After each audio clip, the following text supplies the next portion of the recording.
Me llamo Preston Holbrook. Tengo 58 años y he pasado los últimos 25 como director de compras en Meridian Industries. Cuando controlas un presupuesto anual de cientos de millones de dólares, aprendes a detectar patrones, a leer entre líneas y a confiar en tu instinto cuando algo no encaja. Por desgracia, apliqué esas habilidades mejor en las negociaciones con proveedores que en mi propio matrimonio. La conversación que lo cambió todo ocurrió un martes por la noche de octubre. Whitney estaba metiendo los platos en el lavavajillas, tarareando una melodía que no reconocí, cuando mencionó casualmente sus planes para el fin de semana. Daniel está organizando un retiro increíble en el Valle de Napa, dijo sin levantar la vista de los platos. Cata de vinos, tratamientos de spa, todo el paquete. Ya he reservado mi plaza. Daniel. Ese nombre había empezado a aparecer con más frecuencia en sus conversaciones durante los últimos meses. Daniel, el de su clase de arte. Daniel, el que entendía su lado creativo. Daniel, el que, por lo visto, tenía suficiente dinero libre como para organizar escapadas de fin de semana para sus alumnos. ¿Desde cuándo vas a retiros con tu profesor de arte?, pregunté, manteniendo la voz tranquila. Whitney por fin me miró, y vi algo en su expresión, una mezcla de desafío y culpa. Era la misma mirada que nuestra hija Evelyn me lanzaba cuando tenía 16 años, y ponía a prueba los límites. «Preston, estás siendo paranoico», dijo riéndose. «Es solo un grupo de artistas explorando la región vinícola. No hay nada escandaloso en eso». Pero la forma en que pronunció escandaloso me indicó que ya había pensado en lo que podría serlo. Cuando has negociado con proveedores que intentan ocultar sobrecostes, desarrollas un oído fino para las palabras que la gente elige cuando no está diciendo toda la verdad. Dejé mi taza de café sobre la mesa y la miré directamente. «Whitney, si estás pensando en jugar con ese tipo, necesito que sepas algo. Me voy, sin discusiones, sin terapia, sin segundas oportunidades. Se acabó». El silencio que siguió se sintió como ese instante antes de que un contrato importante se venga abajo, cuando sabes que toda tu planificación puede haber sido en vano. La risa de Whitney sonó aguda y forzada. «Por el amor de Dios, Preston, pareces un adolescente celoso. Daniel es un profesional, estoy casada, y francamente, tu actitud posesiva ya cansa». Se dio la vuelta hacia los platos, despidiéndome como si fuera un proveedor que había agotado su tiempo. Pero ya había transmitido mi mensaje, y en mi trabajo, las cosas se dicen una vez. Después, las acciones hablan por sí solas. Esa noche, tumbado en la cama mientras Whitney revisaba el móvil a mi lado, tomé una decisión que habría hecho sentir orgulloso a mi padre militar. No iba a rogar, ni suplicar, ni competir con un instructor de arte que probablemente vivía de un fondo fiduciario y gestos románticos. Iba a prepararme para la guerra. A la mañana siguiente, hice algo que no hacía desde mis primeros días en Meridian. Elaboré un plan de respaldo, lo que haría cualquier director de compras experimentado ante una posible traición de un proveedor. Empecé a reunir información. Whitney ya se había marchado a su clase de yoga matutina, o al menos así la llamaba últimamente. Dudaba bastante de cuánto yoga se practicaba allí. Encendí mi portátil y entré en nuestra cuenta compartida de almacenamiento en la nube. Whitney no era precisamente experta en tecnología, así que nunca revisaba qué se sincronizaba automáticamente desde su móvil. Fotos, mensajes, datos de ubicación. Todo estaba allí, archivado como pruebas en una investigación federal. La carpeta de fotos contaba una historia que Whitney probablemente no sabía que estaba escribiendo. Allí estaban fotos de los últimos 6 meses que trazaban una línea temporal que yo había estado demasiado ocupado para notar. Whitney y Daniel en distintas cafeterías, galerías de arte y restaurantes. Siempre sentados demasiado cerca, su mano tocando su brazo, ambos mirándose el uno al otro en lugar de a la cámara. Pero lo que más me llamó la atención fueron los metadatos. Las marcas de tiempo mostraban que no eran encuentros al azar. Se veían 2, a veces 3 veces por semana, siempre cuando ella decía estar haciendo otra cosa. Las ubicaciones eran constantes también. El mismo bar de vinos del centro, el mismo parque donde afirmaba salir a correr sola. Entonces encontré una carpeta llamada Proyectos de Arte. Dentro había fotos que no tenían nada que ver con el arte y todo que ver con lo que Whitney estaba haciendo, en realidad. Imágenes del apartamento de Daniel, de su coche, incluso de ambos juntos, tomadas claramente para su colección privada. En una de ellas estaban en su sofá, su cabeza sobre su hombro, ambos relajados e íntimos de una manera que me revolvió el estómago. Oí la llave de Whitney en la cerradura y cerré el portátil rápidamente. Entró con su esterilla de yoga, el rostro sonrojado, con más energía de la que había tenido en meses. «¿Qué tal la clase?», pregunté. «Ya sabes cómo es», dijo, evitando mi mirada. «Posturas difíciles hoy. Estoy mejorando en las posiciones complicadas». «Seguro que sí», respondí. «He estado pensando en tu viaje a Napa. Quizá debería conocer a ese tal Daniel. Ya sabes, estrechar la mano del hombre que le está enseñando tanto arte a mi mujer». El rostro de Whitney palideció por un segundo, antes de forzar una sonrisa. «Preston, qué detalle. Pero Daniel valora mucho el proceso artístico. No suele hacer eso de conocer a los maridos. Podría alterar la dinámica del grupo». «¿La dinámica del grupo, eh? Bueno, entonces quizá podrías enseñarme algunas de tus últimas obras», sugerí. «Me encantaría ver en qué has estado trabajando con toda esa inspiración». El silencio entre nosotros se tensó como un cable a punto de romperse. Whitney dejó su esterilla y se dirigió hacia la cocina. «Sigo trabajando en mi pieza actual», dijo desde allí. «Aún no está lista para enseñarse». Esa noche llamé a Jerome Price, un investigador privado con el que había trabajado durante algunos asuntos de seguridad corporativa en Meridian. Jerome era meticuloso, discreto y caro, exactamente lo que necesitaba. «Preston Holbrook», dije cuando contestó. «Necesito tus servicios otra vez. Esta vez es algo personal». «¿Qué tipo de asunto personal?», preguntó Jerome. «Del tipo que requiere documentación y que podría acabar en los tribunales». La risa de Jerome fue seca. «Entendido. ¿Cuándo quieres empezar? Ayer habría estado bien. Mañana tendrá que valer». Para cuando Whitney regresó de otra clase de arte la tarde siguiente, Jerome ya se había colocado con una vista clara del edificio donde vive Daniel. En 48 horas tendría fotografías, marcas de tiempo y pruebas suficientes para enterrar la mentira de Whitney más hondo que un contrato de defensa fallido. El primer informe de Jerome llegó el jueves por la mañana, entregado en mi oficina de Meridian como cualquier otro documento de trabajo. Las fotos estaban tomadas profesionalmente y eran devastadoramente nítidas.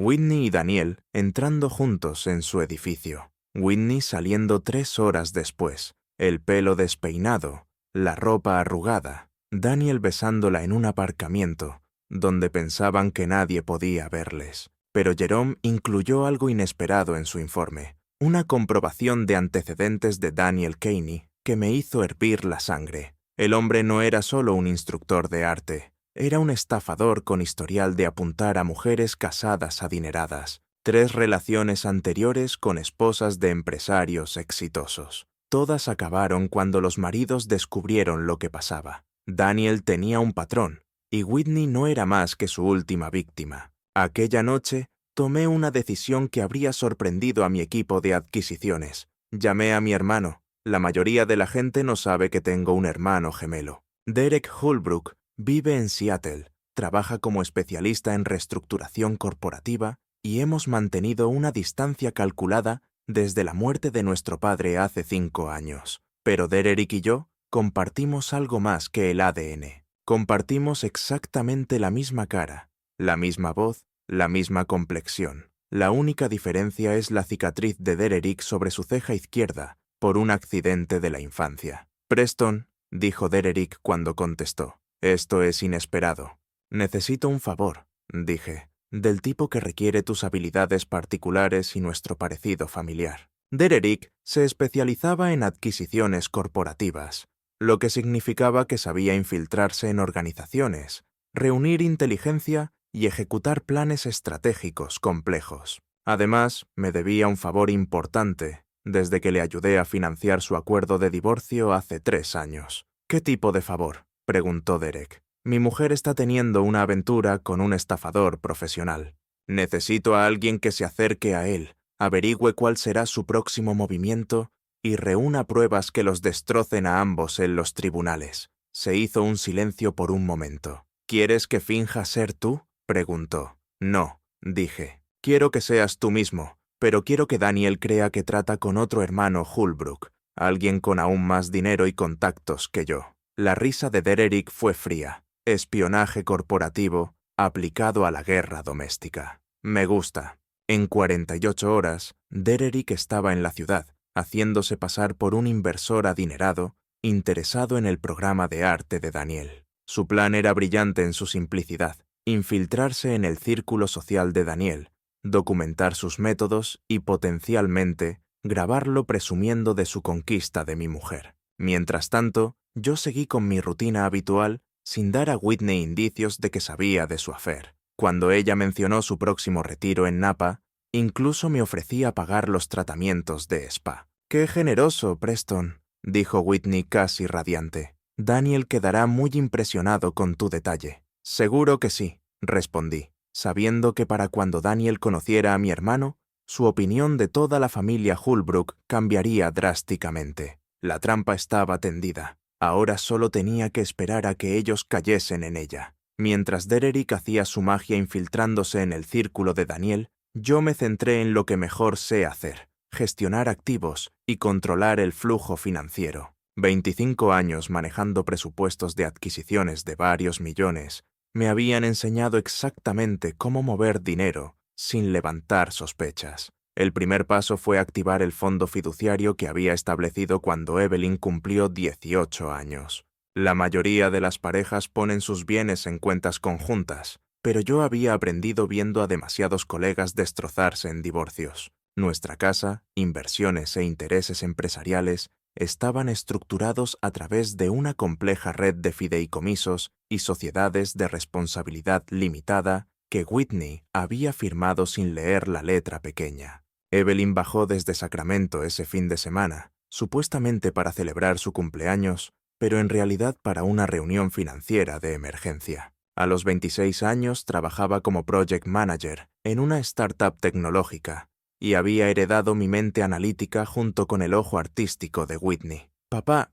¿qué pasa?», preguntó Evelyn mientras nos sentábamos en mi despacho. «Tu mensaje sonaba serio». Le entregué la carpeta con las fotos de Jerome y el informe preliminar de Derek. Evelyn las estudió con el mismo enfoque metódico que usaba en los proyectos de desarrollo de software. «Mamá está teniendo una aventura», dijo por fin. No fue una pregunta. «He comprobado varias veces», respondí. «Tu madre no es su primer objetivo, y no será la última si no lo detenemos». Evelyn cerró la carpeta y me miró fijamente. «¿Qué necesitas que haga?», preguntó. «Legalmente, ahora eres la beneficiaria principal del fideicomiso familiar. La casa pasará a ti, junto con el 60% de nuestra cartera de inversiones. Tu madre se quedará con lo que aportó al matrimonio, más lo que el tribunal considere justo». «¿Y si pelea?», sonreí. «Ahí es donde entra el tío Dererick. Para cuando termine de reunir pruebas, tu madre no tendrá base legal donde sostenerse». Evelyn asintió despacio. «¿Ella sabe que todo esto está ocurriendo?». «Está demasiado ocupada organizando su escapada romántica como para darse cuenta de que su mundo se está reestructurando a su alrededor». Esa noche, Whitney llegó tarde de nuevo, diciendo que había estado en la inauguración de una galería con el grupo de arte de Daniel. Parecía distraída, casi eufórica, y me di cuenta de que probablemente planeaba contarme pronto lo de Napa.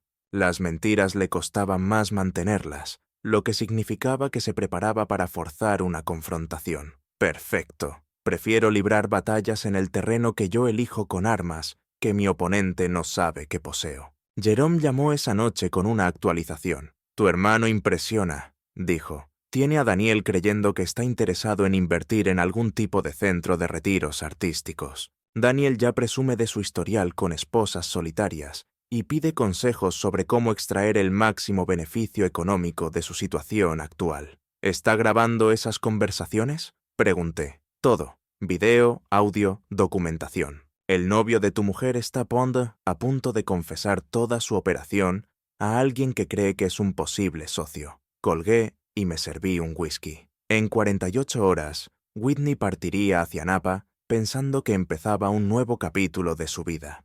En realidad, entraría directamente en el capítulo final del mayor error que había cometido. La operación de inteligencia de Dererick superó mis expectativas. En 3 días se posicionó como el posible socio de Daniel y grabó pruebas suficientes para destrozar a Daniel y a Whitney en cualquier tribunal. Pero Dererick también sugirió algo que me agradó por su justicia poética.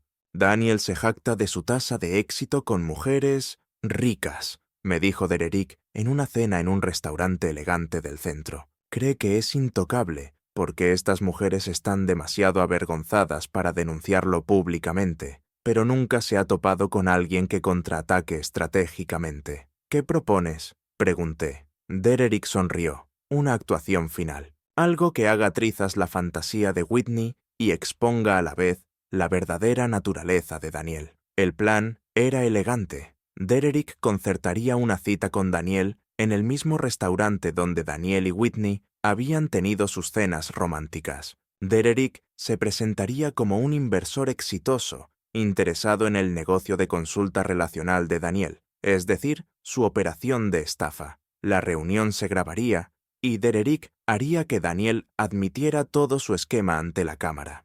Mientras tanto, yo ejecutaría la operación del Bentley. El Bentley llevaba 2 años en mi garaje, una compra de lujo que hice durante un trimestre particularmente rentable en Meridian. A Whitney le había encantado al principio, compartiendo fotos con el coche en las redes sociales, pero cuando sugerí que aprendiera a conducirlo bien, perdió interés. Demasiado complicado, dijo. Demasiada responsabilidad. Simbolismo perfecto para nuestro matrimonio.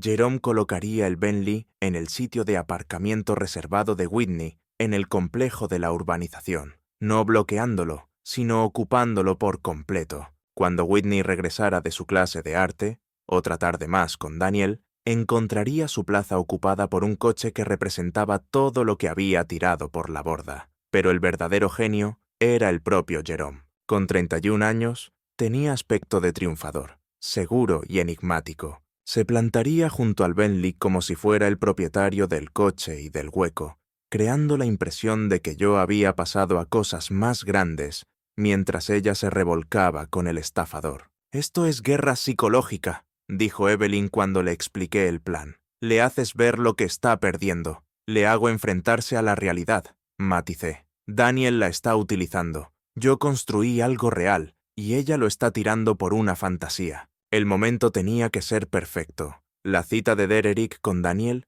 se programó para la tarde del jueves. La vuelta de Whitney de su última sesión de arte sería previsiblemente sobre las 5:00.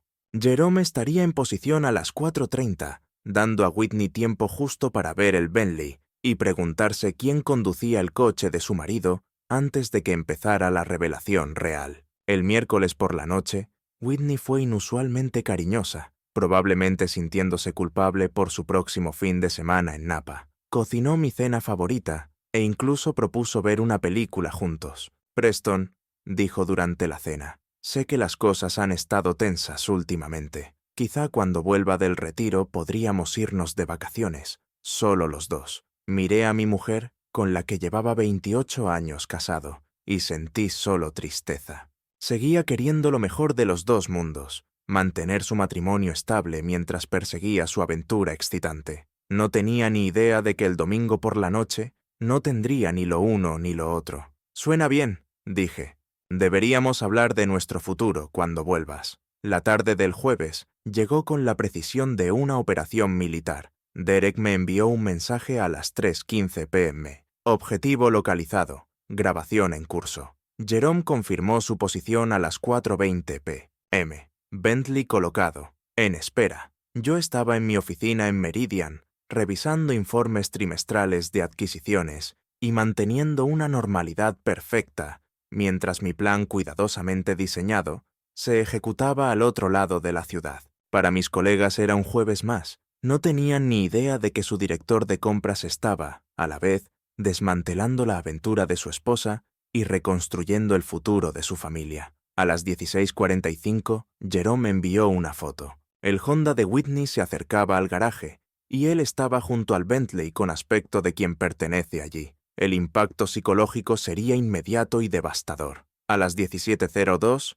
Dererick llamó. «Está hecho», dijo simplemente. Daniel lo confesó todo ante la cámara. Es un sociópata total, Preston. Describió a Whitney como financieramente prometedora, pero emocionalmente necesitada. Planea marearla hasta poder acceder a sus cuentas y luego largarse a Costa Rica con lo que pueda robar. ¿Mencionó a las otras mujeres? 3. Whitney ni siquiera era su objetivo principal. Había una esposa de un médico en Phoenix que, al parecer, financiaba la mayor parte de su estilo de vida. Sentí una mezcla extraña de vindicación y asco. Whitney había destruido nuestro matrimonio por un hombre que la veía como nada más que una fuente secundaria de ingresos. Jerome llamó a las 17:18. La vio, dijo. Se quedó allí unos 5 minutos, simplemente mirando. Pude ver cómo intentaba averiguar quién era yo y por qué tenía acceso a tu Bentley. Ahora está dentro del edificio,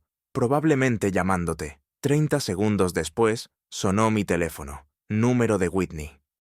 Preston. Su voz sonaba tensa, una mezcla de confusión y rabia. Hay alguien en mi plaza de aparcamiento con tu coche. ¿Quién es? No tengo ni idea de lo que hablas, respondí con calma. Mi coche está en el garaje del trabajo, donde siempre está. Preston, estoy mirando el Bentley ahora mismo. Hay un hombre al lado como si fuera suyo. Quizá deberías preguntarle quién es. Te estoy preguntando a ti. Whitney, estoy en una reunión. Hablaremos cuando llegue a casa. Colgué y sonreí. La fase 1 estaba completa. Whitney estaba desorientada, confundida, y empezando a comprender que las cosas no eran tan simples como creía. Esa noche, cuando intentara llamar a Daniel en busca de consuelo, descubriría que él no contestaba el teléfono. Dererick se encargaría de eso. Para la mañana siguiente, Whitney entendería que su fin de semana de fantasía en Napa se había convertido en la jugada inicial de una partida de ajedrez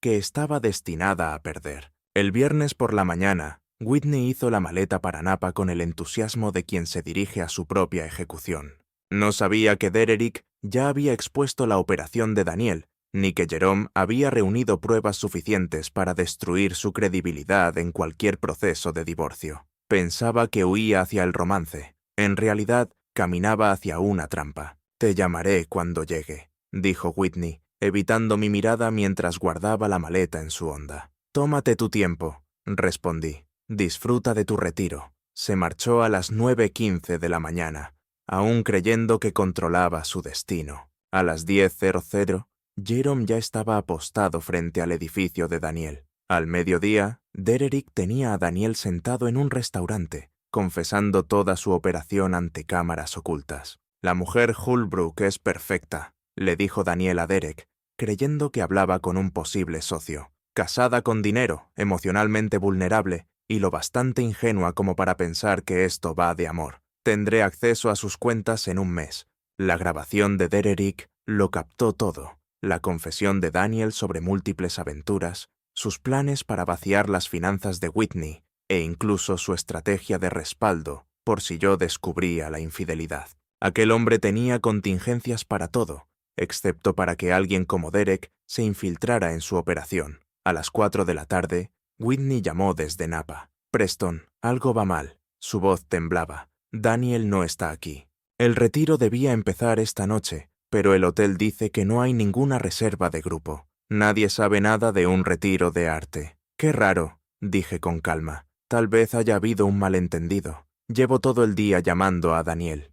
Su teléfono va directo al buzón. «Estoy seguro de que está bien, Whitney. Quizá deberías consultar con el estudio de arte donde tomas clases». Pero Whitney ya había llamado al estudio. No existía ningún Daniel Kane en su lista de profesores.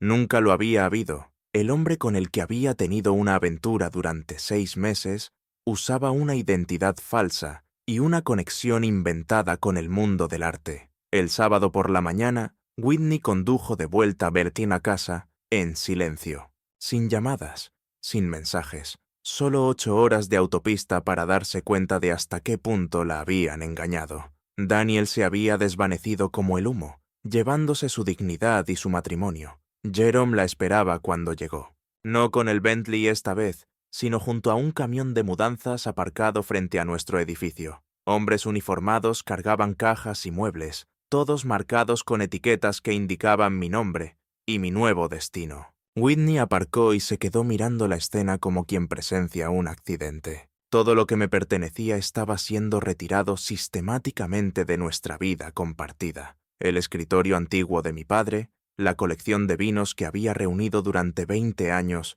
incluso las herramientas del garaje. «Disculpe», llamó Whitney a Jerome. «¿Qué está pasando aquí?» Jerome la miró con cortesía profesional. «Reubicación de activos, señora. El señor Holbrook está estableciendo una nueva residencia». «¿Una nueva residencia? ¿Dónde?» «No estoy autorizado para comentar los asuntos personales del señor Holbrook». Whitney sacó el teléfono y me llamó. Yo estaba en mi oficina de Meridian, ultimando los detalles de mi estrategia de separación. «Preston, hay una empresa de mudanzas en el piso. Se están llevando tus cosas. ¿Qué está pasando?» «Estoy trasladando algunos bienes a un lugar más seguro», respondí.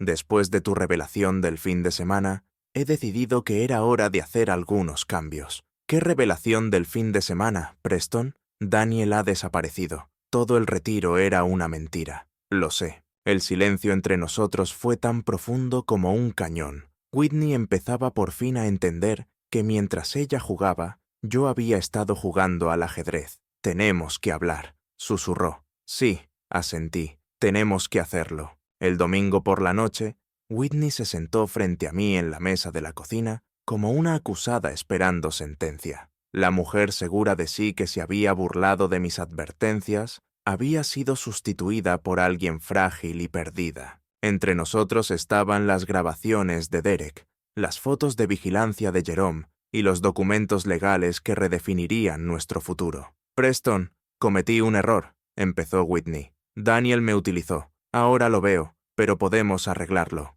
Podemos ir a terapia, recuperar la confianza». Pulsé play en la grabación de Derek. La voz de Daniel llenó la cocina, describiendo a Whitney como financieramente prometedora, pero emocionalmente necesitada, detallando sus planes para sacar dinero de nuestras cuentas antes de desaparecer en Costa Rica. El rostro de Whitney se desmoronó al escucharse descrita como una víctima más en una estafa. «Dijo que me amaba», susurró. «Daniel Caney ni siquiera es su verdadero nombre», respondí. «Es un estafador profesional que se dedica a engañar a las esposas de hombres ricos. Tú solo eras su último objetivo. ¿Desde cuándo lo sabes? El tiempo suficiente para proteger nuestros bienes y reunir pruebas que se sostendrán en un tribunal». Deslicé un documento legal por la mesa. «Papeles de divorcio. Puedes firmarlos voluntariamente, o podemos ir a juicio y hacer todo esto público. Tú eliges».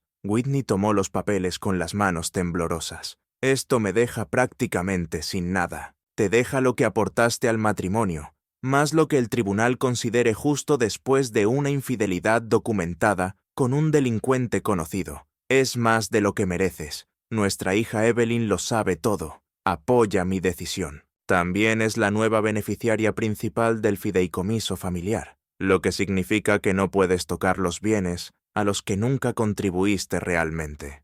Whitney miró alrededor de la cocina, probablemente dándose cuenta por primera vez de lo vacía que se veía sin mis pertenencias. «¿Dónde voy a vivir? Ese es tu problema. Querías aventura y espontaneidad.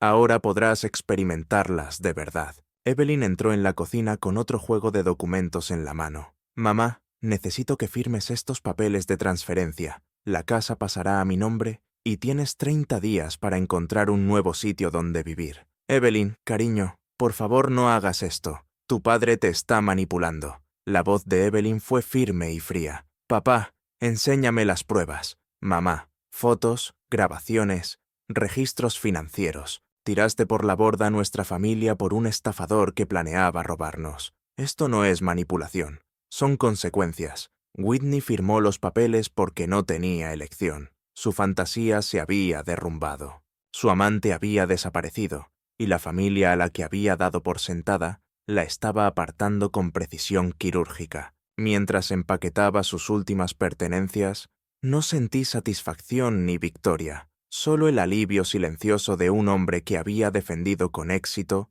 lo que más importaba frente a quien intentó destruirlo. Whitney se mudó el martes por la mañana, conduciendo el mismo Honda con el que había ido a Napa, pero esta vez hacia un futuro que no había planeado y que no podía controlar. La mujer que se creía demasiado lista para ser engañada había descubierto que en algunos juegos hay jugadores profesionales. 6 meses después de que Whitney se marchara, me encontraba en el salón de mi nueva casa junto a Evelyn y Derek, observando a Jerome mientras instalaba el sistema de seguridad final. La propiedad tenía todo lo que Whitney nunca había sabido apreciar: elegancia discreta, ubicación estratégica y privacidad a prueba de todo, sin oportunidades para presumir en redes sociales, solo construcción sólida y diseño inteligente. «Papá, el papeleo del fideicomiso ya está finalizado», dijo Evelyn entregándome una carpeta. «Todo está protegido. Mamá no podrá tocar nada, ni siquiera si intenta impugnar el decreto de divorcio». Derek levantó la vista de su portátil, donde revisaba las grabaciones de la detención de Daniel. «Hablando del novio de Whitney, se enfrenta a cargos federales en 3 estados. El FBI utilizó nuestras grabaciones como prueba principal. No estafará a nadie en los próximos 15 años. La justicia había sido rápida y completa. La red criminal de Daniel se derrumbó en cuestión de semanas, gracias a la investigación de Derek. Varias esposas más salieron a la luz con historias similares, y los fiscales federales construyeron un caso impecable, usando nuestras pruebas como base». «¿Y Whitney?», pregunté. «Vive en un estudio en el centro», respondió Evelyn sin emoción. «Trabaja en una tienda de ropa. Intentó contactar conmigo el mes pasado. Quería reconstruir nuestra relación, pero le dije que las acciones tienen consecuencias que no desaparecen solo porque al fin las entiendas». Mi hija había heredado mi mente estratégica, pero poseía una claridad sobre las relaciones que yo no tenía a su edad.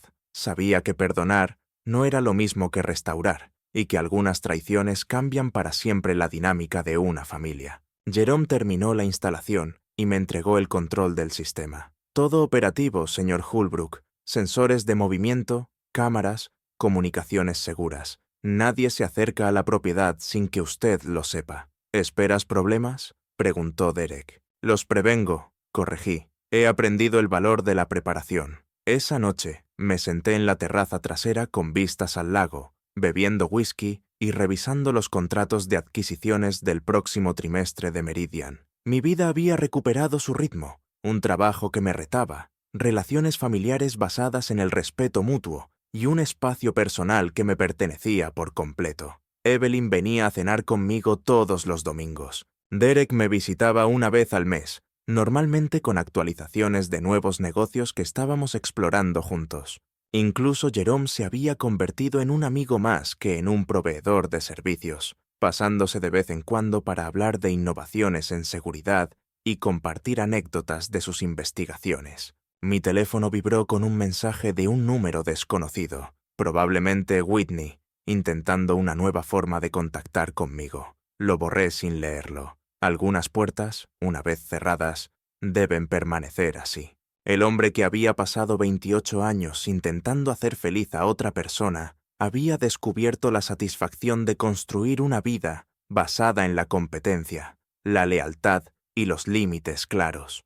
Whitney me había enseñado una lección invaluable. A veces, lo mejor que alguien puede hacer por ti es marcharse. Un año después, recibí una invitación que reflejaba perfectamente lo mucho que había cambiado mi vida. La empresa de Derek estaba adquiriendo la antigua propiedad del estudio de arte de Daniel y quería que asistiera a la ceremonia de cierre. El edificio donde Whitney había fingido tomar clases se convertiría en la sede de nuestra nueva empresa de consultoría. «Justicia poética», dijo Derek mientras recorríamos los estudios vacíos. «El lugar donde terminó tu matrimonio se convertirá en la base de nuestra sociedad empresarial». Evelyn se había unido a nosotros para la ocasión, llevando consigo los planos arquitectónicos para la renovación del espacio. Acababa de completar su certificación en gestión de proyectos y supervisaría la transformación, de una farsa artística a una operación corporativa eficiente. «Papá, encontré algo interesante en los registros de la propiedad», dijo Evelyn, entregándome un documento. «Mamá intentó comprar este edificio hace 6 meses. Su solicitud de préstamo fue rechazada por falta de ingresos y mal historial crediticio. La ironía era perfecta. Whitney había querido poseer el lugar donde se había enamorado de las mentiras de un estafador, probablemente imaginando algún escenario romántico en el que crearía un refugio artístico. En cambio, el edificio se convertiría en un monumento al pensamiento estratégico y a la competencia profesional. Jerome llegó con la evaluación final de seguridad. Propiedad limpia, señor Holbrook. La operación de Daniel no dejó ningún riesgo persistente. El edificio está listo para lo que quiera hacer con él. Esa tarde recibí una llamada del director ejecutivo de Meridian. Me ofrecía el puesto de director de compras corporativo, con un aumento salarial del 20%. La empresa valoraba mi visión estratégica y quería ampliar mi autoridad a varias divisiones. Preston, dijo, tu trabajo este último año ha sido excepcional. Has optimizado nuestras relaciones con los proveedores, eliminado sobrecostes y mejorado la eficiencia en todos los departamentos. Queremos construir los próximos 5 años sobre tu liderazgo. La ironía no se me escapó. Mientras Whitney perseguía fantasías, yo había estado construyendo éxitos reales. Su traición me había liberado del desgaste constante de intentar gestionar el caos emocional de otra persona, permitiéndome concentrarme por completo en lo que mejor sé hacer. Esa noche, Dererick y yo firmamos los documentos de la sociedad, lanzando oficialmente Holbrook Strategic Consulting. Nuestro primer cliente ya estaba asegurado, un contratista gubernamental que necesitaba experiencia en adquisiciones para proyectos de defensa internacional. Mientras conducía de regreso a mi casa junto al lago, reflexioné sobre el camino recorrido, de la traición a la reconstrucción. Whitney había creído que estaba dejando atrás a un hombre aburrido y predecible por una vida llena de posibilidades emocionantes. En realidad, había liberado a un estratega que había estado limitado por intentar hacer feliz a una persona ingrata. La mujer que se había burlado de mis advertencias y se había fotografiado en brazos de otro hombre, ahora trabajaba en una tienda para pagar el alquiler de un pequeño estudio. El hombre que ella consideró demasiado aburrido para vivir aventuras había construido un imperio de consultoría y planeaba expandirse a nivel internacional. A veces, la mejor venganza consiste simplemente en convertirte en la persona que siempre fuiste capaz de ser, una vez que las personas equivocadas dejan de interponerse en tu camino.